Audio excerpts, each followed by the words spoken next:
last speaker of the day. My name is Leest, system engineer for F5, certified ethical hacker.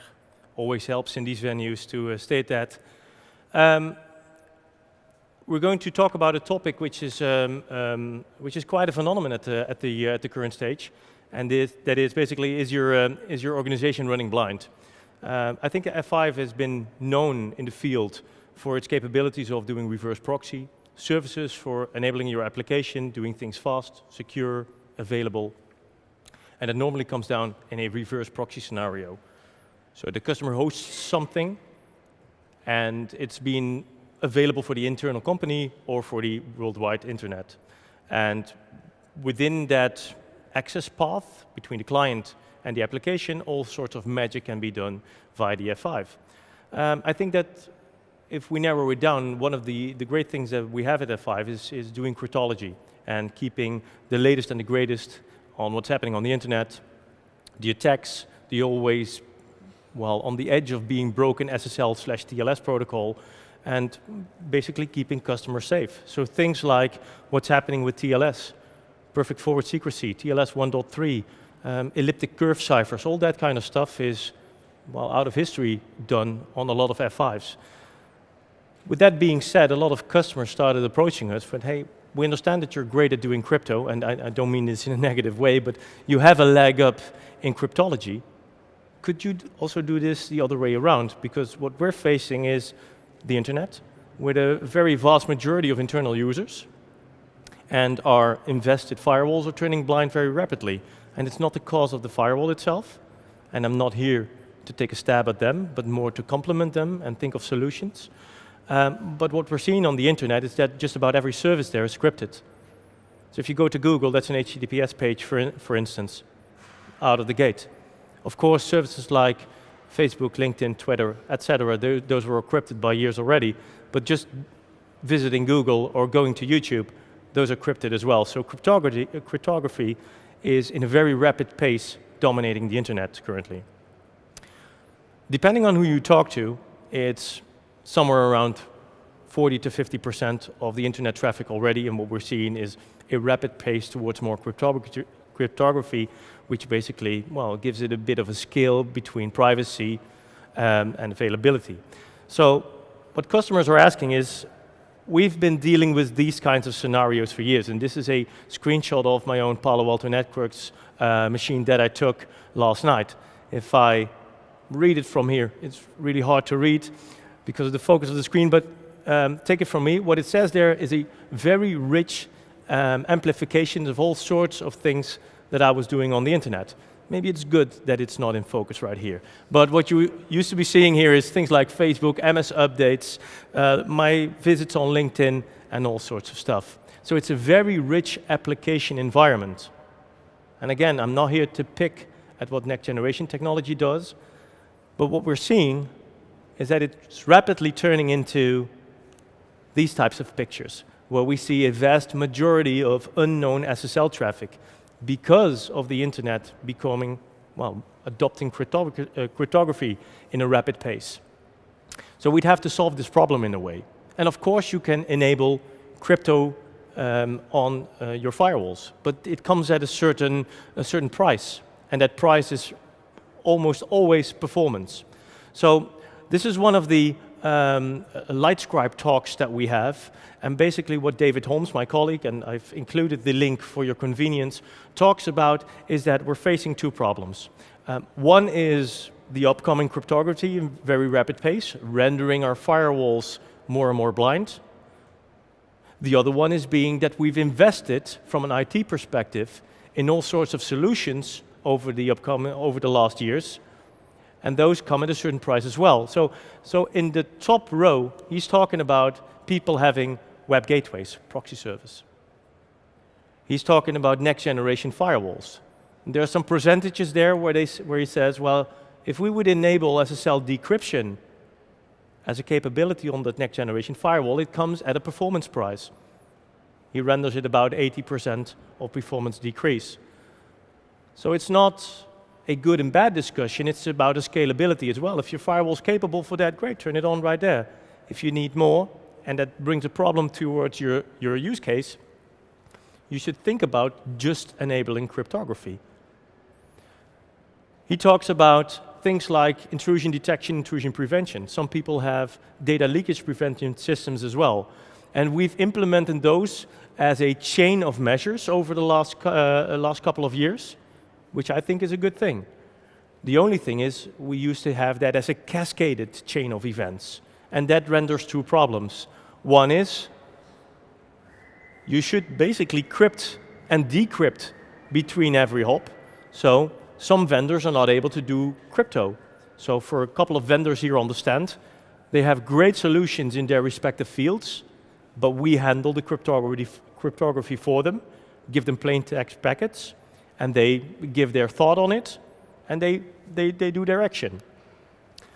But between each hop of each solution, there's a crypt and a decrypt going on, which renders a latency issue into the situation. So latency and performance is prone to this cascaded chain of measurements. The other one is the performance hit it gets. So David comes up with a couple of solutions. One is just keep it as it is, do nothing. But we've been talking to a couple of customers that said, I'm implementing this DLP system, but it can't handle crypto. So how does that work? How do I put it into the chain? How do I make sure that my usability is not compromised? Another one would be if one of them fails, the chain is decoupled. And then there should be some orchestration there. And that brings us to our last point, which renders my animation. We at F5 think that we need a different solution in that. Not only do we need to take out the crypto so that the upper solutions have an easier job to do, we should also be orchestrating where flows should go. And that's something that we call service chaining. That enables us to determine which flows in the network need what services. Instead of the previous picture, we just render everything through the cascaded flow with all the performance degrade and crypto that's going on right there, and the blindness of the firewall I might have. So orchestrating this flow gives us the ability to say, well, this is a server-to-server backup. Maybe my firewall should make a decision whether or not that's allowed, but that shouldn't go through the DLP system probably. Take that out of the equation. This is an inbound flow going to the internet. I want to make sure that this firewall thinks it's okay. Even that's a third-party brand, that's perfectly fine. I want to make sure that we don't leak sensitive information out to the internet or, well, abroad our office walls. And I want to make sure that we'll have a proxy server checking for content and all sorts of stuff there as well. And the role within the organization should be maintained. Well, we'll just send off that request in parallel to a multitude of above systems where we say, well, we're querying box number 1, box number 3, and box number 5 in parallel. So that gives us a performance boost as well because we're asking the same question and waiting for the answers to come back instead of all the hops finishing their own respective results. And then we send the packet off. This is what we call outbound visibility because what we do is we take away the crypto from a lot of these systems, and the most predominant one is the firewall. So taking away the load from the firewall there keeps the firewall out of the wind. It makes sure that a customer shouldn't replace their firewall in a heartbeat because this new SSL blindness item comes up and your organizations need to deal with this, rendering a use case for a firewall replacement. We offer what we think is a smarter mousetrap. And the benefit of that would be not only freeing up your firewalls resource-wise, but also enabling a lot of the other issues where we see a cascaded chain of events by steering the events where they need to go based on the traffic policies. So what that would look like is, well, this is what it highlights, dynamic chains, flexible deployments.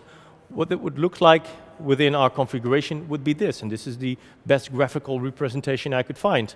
On the left side, you'd have your clients. On the right side, you'd have your servers or the internet or what have you. And you have the flexibility to say the steering is being done on the F5, and if I'd need something from a service perspective, and we'll take a firewall accept or firewall deny or firewall action, we see that as a service component.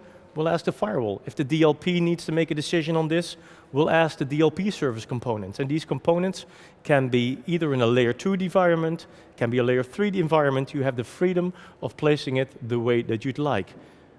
But this enables us to say, hey, I see these traffic streams passing my different network segments. For some of them, I should ask my firewall, but for some of them, I should also ask my IDP or my DLP system or my proxy server. Again, asking them in a cascaded way like we used to do is kind of prone to issues like latency and performance hits. Steering that traffic gives us a very good chance of improving the entire situation. So, narrowing it down in a small talk. What we've been talking about is that our firewalls in a rapid pace are turning blind because the internet adopts crypto in a very rapid pace. Enabling decrypts on firewall is a very performance-intense situation. And if we can do it in a different way, we all benefit. The other thing would be that the investments we did in the entire network, the cascaded chain of events, those can be done and designed in probably a better way. And combining those two issues solves a lot of mutual problems we see in the field right now for outgoing connections. For this specific situation, we just narrowed this talk down to outbound visibility, but this also works for DDoS protection. How do I make sure that we handle DDoS protection so my firewall is not ramping up towards its maximum amount of sessions? Exactly the same item could be handled on the same box. So, my closing words for today, unless you have some questions for me, are if you're facing this issue as well, that your next generation firewall is turning more and more blind, and your infrastructure is suffering from complexity, then now is a good time to call SecureLink. They'll probably call us in order to do this mutual visit to you. Are there any questions?